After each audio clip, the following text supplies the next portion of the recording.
بسم اللہ الرحمن الرحیم۔ عقیدہ ختم نبوت کیا ہے اور اس کے ماننے اور نہ ماننے کا ایک اسلامی و قرآنی حکم کیا ہوگا؟ عقیدہ ختم نبوت کا جو بڑا آسان سا مفہوم ہے وہ یہ ہے کہ اللہ تعالیٰ نے تمام رسولوں اور تمام نبیوں کے بعد ہمارے نبی حضرت محمد صلی اللہ علیہ وآلہ وسلم کو نبی اور رسول بنا کر بھیجا، اور آپ کے بھیجنے کے بعد اب اللہ تعالیٰ دوبارہ کسی کو نبوت عطا نہیں فرمائے گا۔ جو آخری نبی کے طور پہ آنا تھا دنیا کے اندر وہ نبی پاک علیہ السلام آ چکے ہیں، تو اب آپ کے بعد آپ کے زمانے میں یا آپ کے بعد قیامت تک اب کسی نئے نبی نے نہیں آنا، کسی کو نبوت نہیں دی جائے گی، کسی کو اس منصب کے اوپر فائز نہیں کیا جائے گا۔ تو یہ ہے ہمارا بنیادی عقیدہ، اور باقی رہا اس کا تعلق کہ اس کا ماننا کیا ہے اور اس کے نہ ماننے کا حکم کیا ہے۔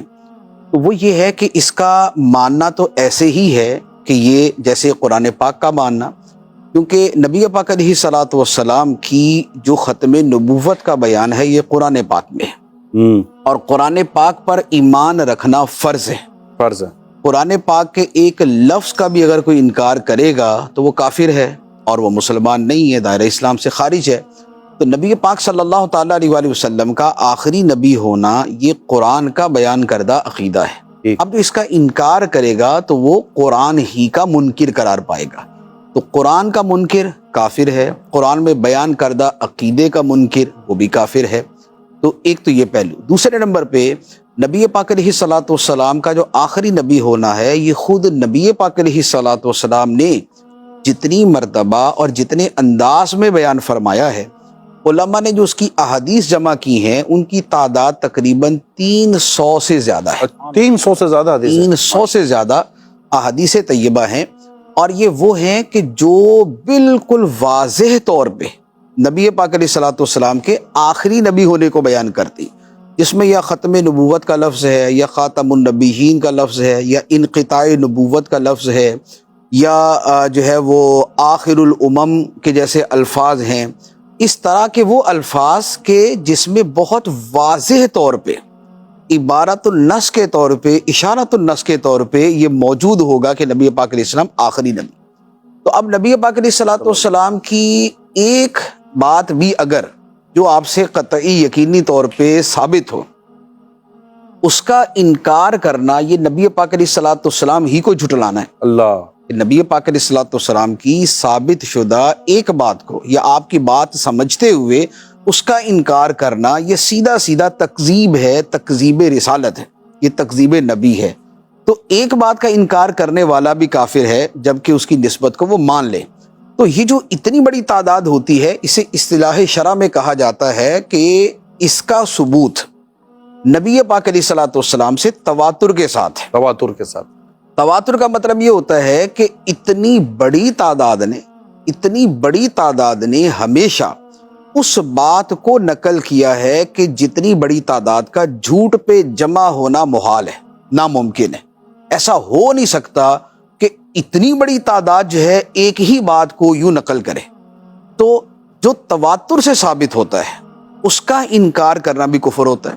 اور نبی پاک علیہ السلام کی ختم نبوت کا جو بیان ہے وہ 313 احادیث میں ہے، اور کوئی 40 سے زیادہ صحابہ کرام ہیں جنہوں نے وہ روایات بیان کی، اور اس کے بعد جو تعداد ہے وہ تو پھر بڑھتی گئی مسلسل۔ تو یہ تواتر کے ساتھ منقول عقیدہ، تو لہٰذا اس اعتبار سے بھی اس کا جو ہے انکار کفر ہے۔ تیسری بات یہ ہے کہ عقائد کے اندر مختلف کیٹیگریز ہوتی ہیں، کہ ایک ایکسٹریم لیول کے جو جسے کہا جاتا ہے کہ قطعی، یقینی، اجماعی، اذعانی عقائد، ایک اس سے کچھ نیچے درجے کے ہوتے ہیں، اس سے کچھ نیچے درجے کے ہوتے ہیں، لیکن اس کا تعلق تھوڑا سا علم مباحث کے ساتھ ہو جاتا ہے۔ جو سب سے اوپر والا درجہ ہے عقائد کا اسے کہا جاتا ہے ضروریات دین۔ ضروریات دین کا مطلب یہ ہوتا ہے کہ یہ ایک ایسا عقیدہ ہے کہ جس کا نبی پاک علیہ السلام کے دین سے ہونا ہر عام و خاص کو پتہ ہے۔ کوئی عالم ہے یا کوئی علماء کی صحبت میں بیٹھنے والا ہے جسے دین کا تھوڑا بہت بھی شغف ہے، وہ یہ جانتا ہے کہ یہ اسلام کا عقیدہ ہے، یہ اسلام کی بات ہے، ایسا جو عقیدہ ہوتا ہے اسے کہا جاتا ہے ضروریات دین۔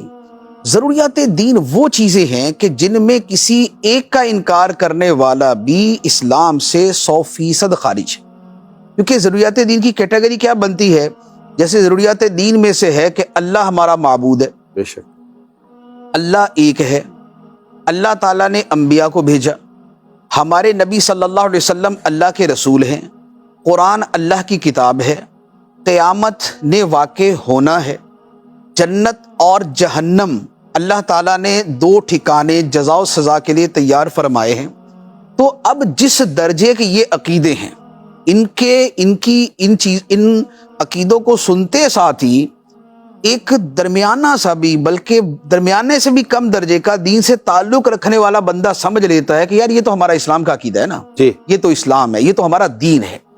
نبی پاک علیہ الصلوۃ والسلام کے ختم نبوت کا عقیدہ بھی اسی کیٹیگری میں آتا ہے، اسی قسم میں آتا ہے، تو یہ اس لیول کا عقیدہ ہے اور اس پر پوری امت متفق ہے، یعنی یہ اجماع امت سے ہے، اور اجماع امت بھی اس بات کے اوپر کہ یہ دین کے مرکزی ترین عقیدوں میں سے ایک عقیدہ ہے۔ تو لہٰذا اب جو اس کا انکار کرے گا وہ ہوگا ضروریات دین کا انکار۔ تو ضروریات دین کا ماننا فرض اور کسی ایک دینی ضروری عقیدے کا انکار کرنا جو ہے یہ کفر ہوتا ہے۔ تو یہ ہے عقیدہ ختم نبوت کا معاملہ، کہ اس کا ماننا اتنا ہی فرض ہے کہ جتنا نبی پاک علیہ الصلوۃ والسلام کو خود نبی ماننا فرض ہے۔ اللہ نبی ماننا اور آخری نبی ماننا یہ دونوں برابر درجے کے، اللہ اللہ، تو لہذا ماننا اتنا فرض اور اس کا انکار کرنا اتنا ہی بڑا کفر ہے کہ جتنا نبی پاک علیہ الصلوۃ والسلام کو نبی ماننے سے انکار کر دے۔ تو یہ عقیدہ اس مرتبے کا ہے۔